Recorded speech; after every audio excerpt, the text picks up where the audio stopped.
Oh shit, we're really doing this. We're just gonna jump right into the trauma.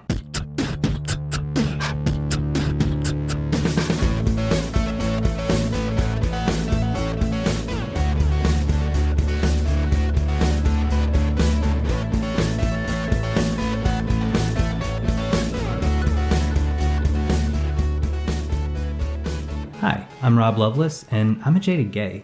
At least I was, or maybe still am. I don't know, it really depends on the day you catch me. I'm getting ahead of myself though. Let me tell you a little bit more about me. I am a cisgender gay man, 28, blue eyes, 5'8", 5'9" if I'm wearing my Timbs. That's too much information though, and let's get real. So I came out over 7 years ago, bounced around from date to date, and I encountered it all. The good, bad, and ugly. Overall, I always felt lonely. Whether I was dating someone who was emotionally distant or single and trying to date, I just always felt this sense of being alone. And looking back, I definitely had some codependent behaviors. I finally came across this article called The Epidemic of Gay Loneliness by Michael Hobbs. This article was an eye-opener for me and really was my first deep dive into anything surrounding gay psychology.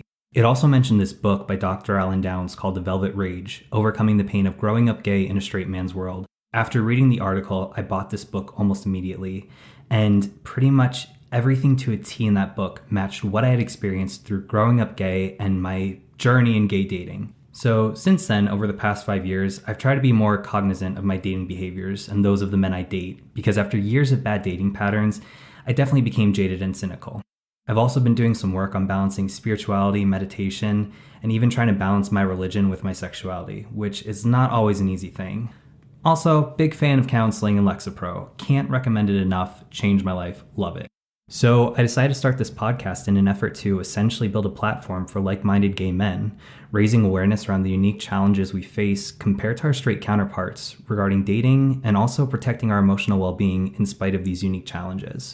Full disclosure, this podcast isn't always going to be about work surrounding emotional well-being. It's basically going to be just a platform for talking through all things gay, whether it's pop culture, politics, or current events. I think these areas affect us as gay men in different ways.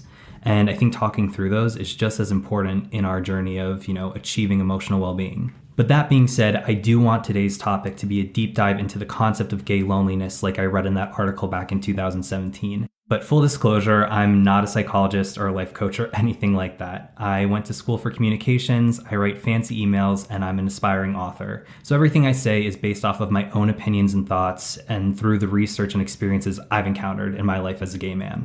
But before we delve into the topic of gay loneliness, I wanted to start off the episode with a tarot card reading. For me, tarot has been something that's been really instrumental in kind of seeking affirmations I need and guiding me through my day-to-day, whether it's related to relationships, work, whatever. So I'd like to pull a card for today's episode and really hold that meaning deep to us and kind of frame the conversation around that with that theme in mind from the tarot. And just a little bit of background for anyone who's not familiar with tarot. Tarot basically is comprised of two components in a deck. There is the major arcana and the minor arcana. The minor arcana is similar to a playing card deck you would see in the sense that there are 4 different suits, and each suit represents a different element. So we have swords, wands, fire, and pentacles. And then the major arcana outlines the fool's journey. So it's a concept of thinking of this, young child new to the world, just a thought or concept. So you start with the Fool and make your way through the journey of the major arcana, and you gain the lessons from each card as you go through the cycles.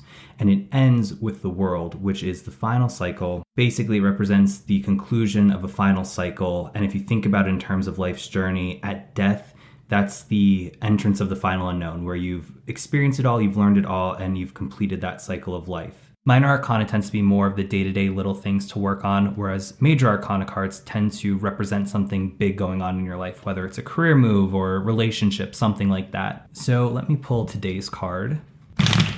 Okay, and today's card is the Knight of Wands, and Wands is a suit that represents fire energy, and you can think of it as being passion, creativity, things that really drive us and give us contentment in life. One thing that's interesting to note is different suits and different cards tend to correlate with either masculine or feminine energy. Obviously, that concept is quite dated and it's not tied to the binary, so don't think of masculine energy as being a man, feminine energy as being a woman in the traditional sense of that.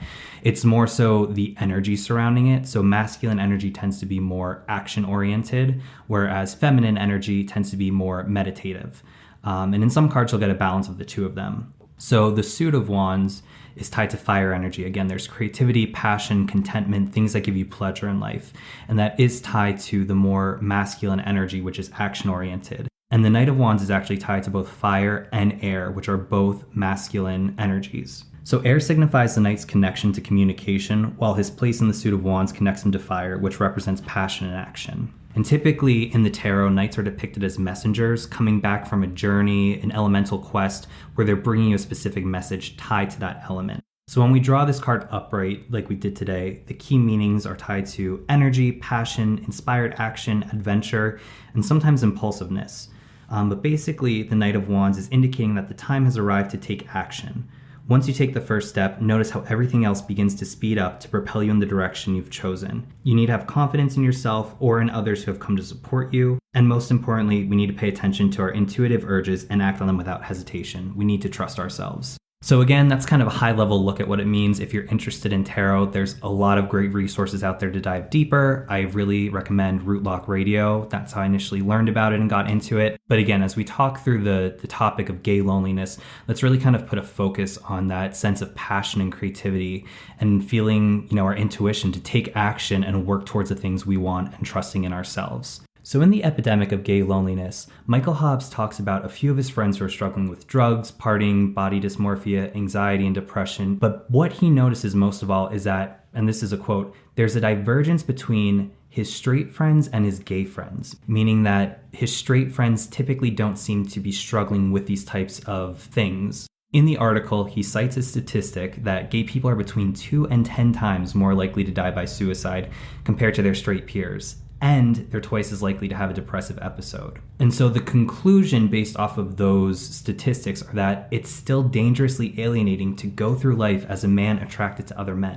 And it makes sense. I mean, I thought once I came out, that was it. Hello world, I'm gay, now let me find the love of my life, get married, and have kids just like my straight friends, right? Wrong, absolutely not. And I'm sure a lot of us thought that too. We grew up watching Disney movies where we're seeing, the prince and princess find each other at the end, happily ever after, blah, blah, blah. It makes me fucking sick. But that's what we thought when we came out. We had the big struggle of coming to terms with who we are as gay men. And once we were open with that, it should be smooth sailing. And actually, a lot of researchers thought that too. They thought that once somebody came out, that was a self-actualization moment for gay men. And once they came out, they could begin building their lives just like their straight counterparts. However, a 2015 study found that the rates of anxiety and depression were actually higher in men who had recently come out compared to those who were still closeted, which that really kind of shook me. You'd think it would be the opposite. When you're in the closet, there's this constant sense of worry.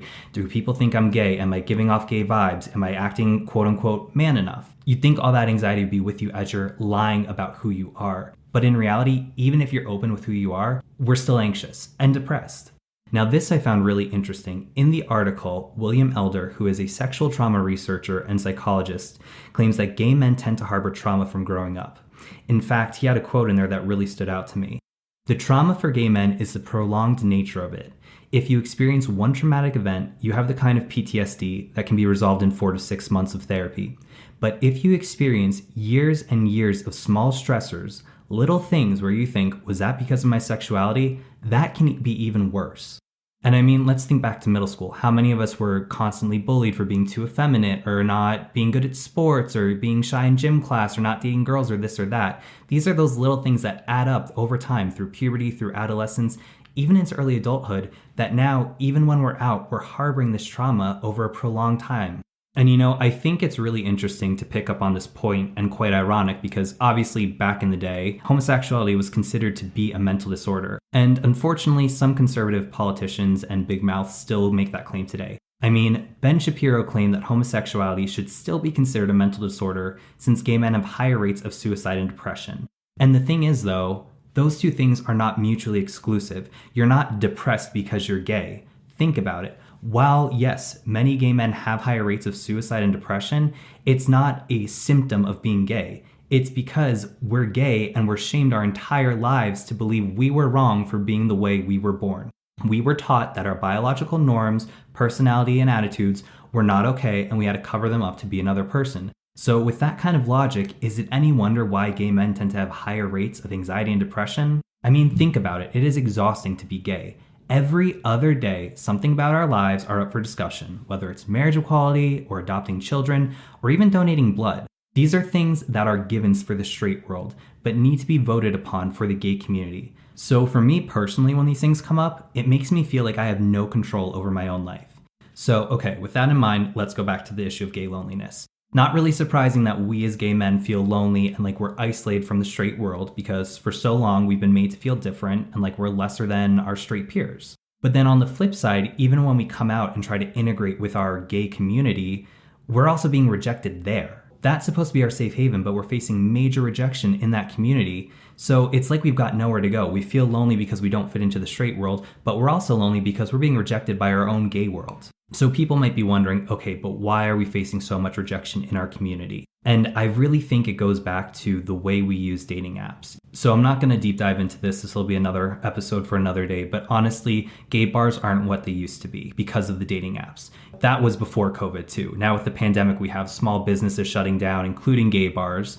So a lot of people have been turning to these dating apps to meet people. And that's our sense of connection and community, a virtual connection. You know, and when we use dating apps, even if there's a face picture up of somebody, you're essentially talking to a virtual stranger. And because of that, I think people tend to lose that sense of connection that, hey, this is a person I'm talking to. They can't see past the picture, so they think they're just talking to another shirtless picture in the grid of men in their area. And while we're not being rejected for being gay, we are being rejected for a myriad of other factors, whether it's our appearance, or if we're acting too femme, or if our body size isn't ideal, or if we're too hairy, or not hairy enough, or based off of race. It's like for years, we gay men have been bullied by society, and now we're bullying our own community. It's a never-ending cycle of hurt there. And why do we do it? Maybe it's because we were raised to fear vulnerability, since we were hiding aspects of ourselves as closeted gay boys. And now as adults, we have a kind of emotional detachment from dating. So, like I said, reading this article really was an eye-opener for me, and it really hit close to home. You know, I had always wondered why it seemed like dating was such a chore for me. And back in the day when I was dating, I was super self-conscious about myself, every aspect of myself, from the clothes I wore to how did my body look to, you know, did they think I was attractive enough? Was I acting cool enough? Or was I acting too clingy? Was I being funny or weird? So I would get in my own head and have such anxiety that I couldn't carry a conversation with somebody. Or on the flip side, I would end up dating people who, you know, either abuse substances or were emotionally unavailable, or a combination of the two.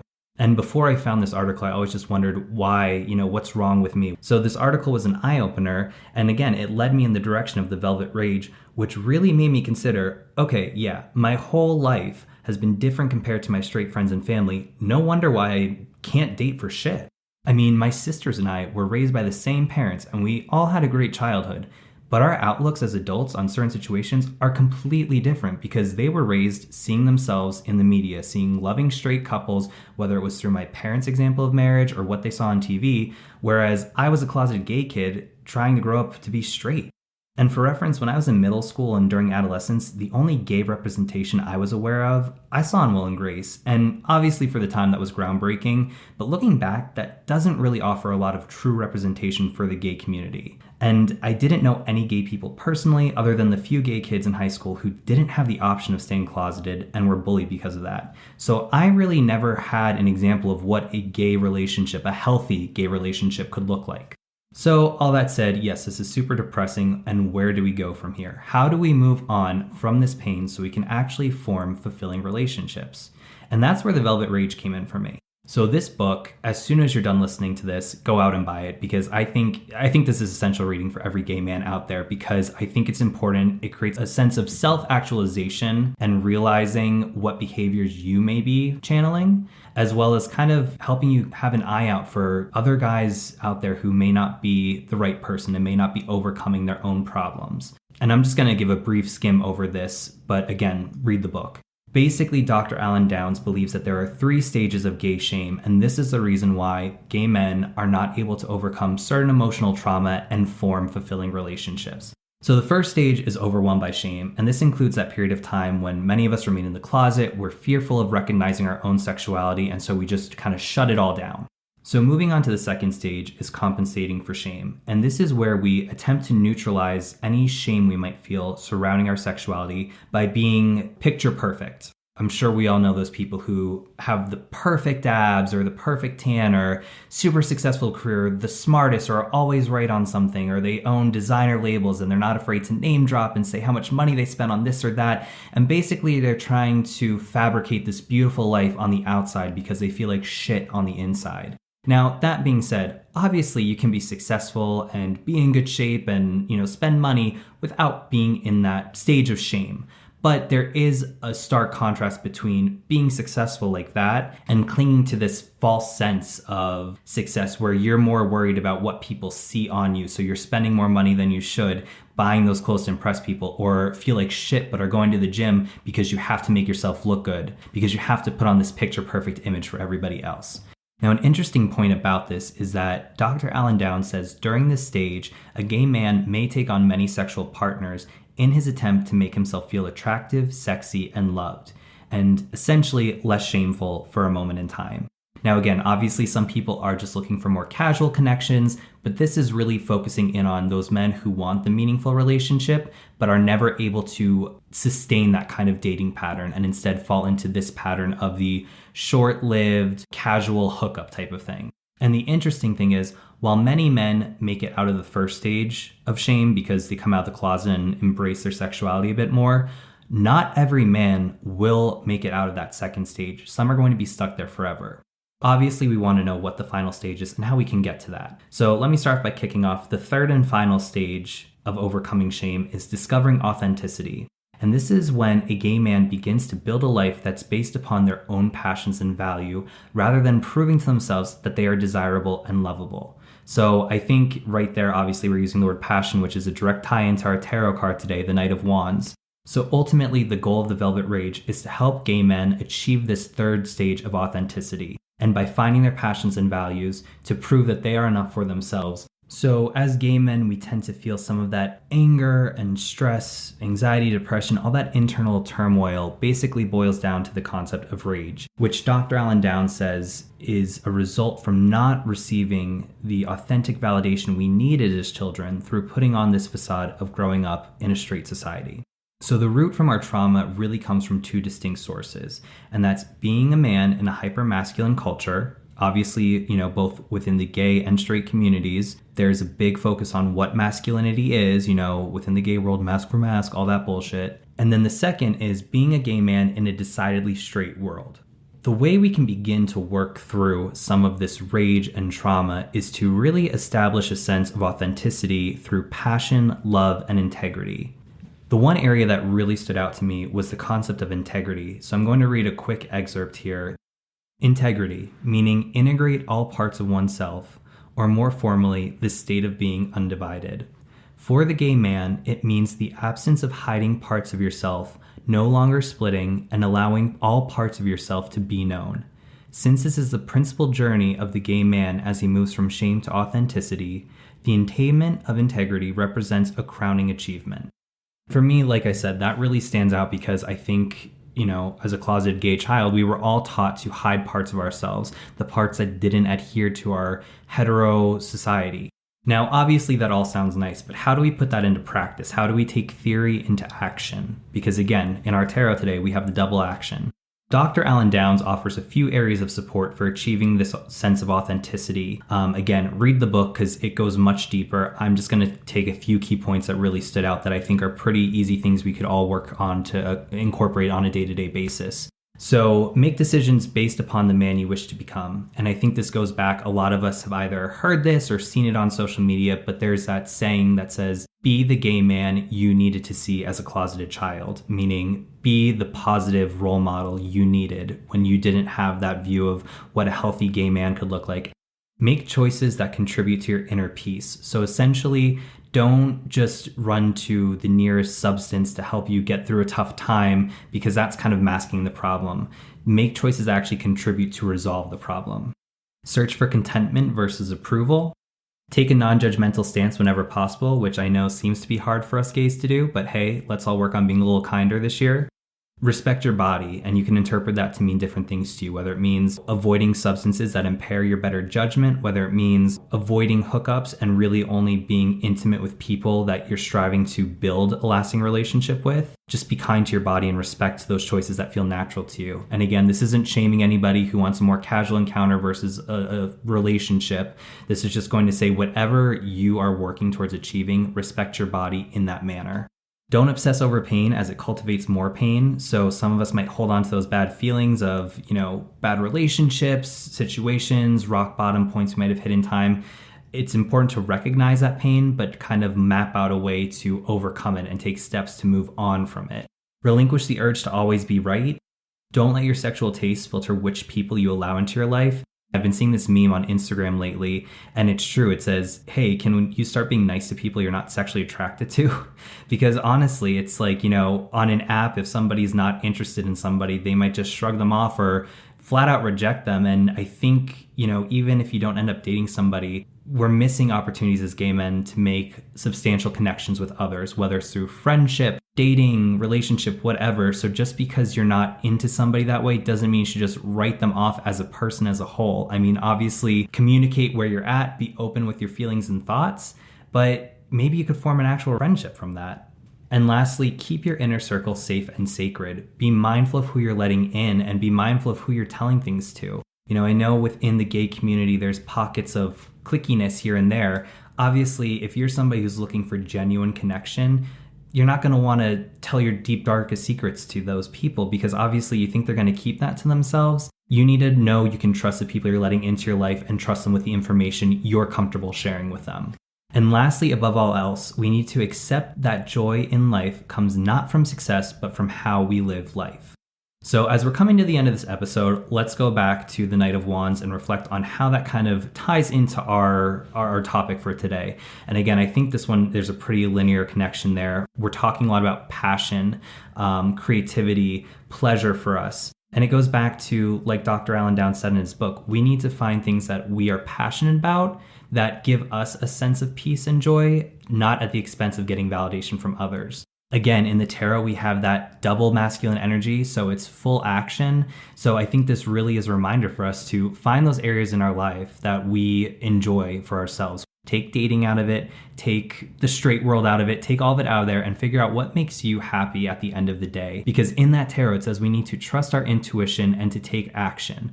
Be mindful, be smart, but take action when it comes to what brings us happiness and joy, not at the expense of others' validations, but at what makes us content, what we decide makes us happy. So as we wrap up, let's do a quick exercise to put into practice what we learned today about overcoming gay trauma, achieving authenticity, and reconnecting with our passions. Get a piece of paper and pen or open up the notes on your phone and write down 3 things that are your passions in life. And this could be anything. It could be hobbies, experiences, things you do with your friends, anything like that, but just things in life that bring you contentment and joy. Next, write down an achievable action you could take for each one of those 3 passions. For example, a passion of mine is writing. So an achievable action for me would be to make time to write maybe 1 hour every weekend or try to write 15 minutes a day. Finally, as you look at your 3 passions and the respective actions for each, write down a goal for each of those passions of where you would like to take it. Again, for me, I love writing and I want to be an author and have my novels published. So for me, I'm going to work towards writing more novels. And basically I'll achieve that by just doing that actionable measure, whether it's 15 minutes a day of writing or writing an hour on weekends, but taking things bit by bit, step by step to work towards those goals that will bring us joy. And again, not for the sense of validation of others or for the means of purely being successful at those, but just because we enjoy doing those and we're making time in our lives to enjoy those passions. Thank you for listening. I hope you found this topic inspiring and you're feeling positive and have some actionable steps to, work towards your own happiness and find those areas of passion in your life. Before we wrap up today, I do just want to close out with a few butt plugs. First off, special thanks to my friend Tyler Sova for A Jaded Gay's theme music. You can find him on Instagram, Tyler R. Sova. Also, big shout out to my good friend Tilly Lee for the cover art photography. You can check her Insta out at Tilly Photos, TILLEE Photos, or her site tillylee.com. That's TILLIELEE.com.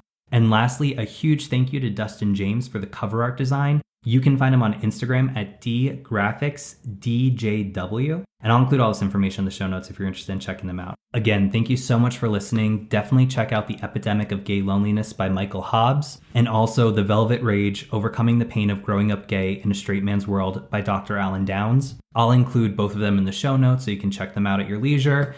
Also, be sure to rate, review, and subscribe. You can follow the podcast on Instagram and Twitter at A Jaded Gay Pod. And you can also follow me, Rob Lovelace, on Instagram at Rob_Lovelace and on Twitter at Rob J. Lovelace. Definitely work toward discovering your authenticity through making time for your passions in life. After all, every day is all we have, so you've got to make your own happiness. Thanks, everyone, and I'll see you next week. Bye.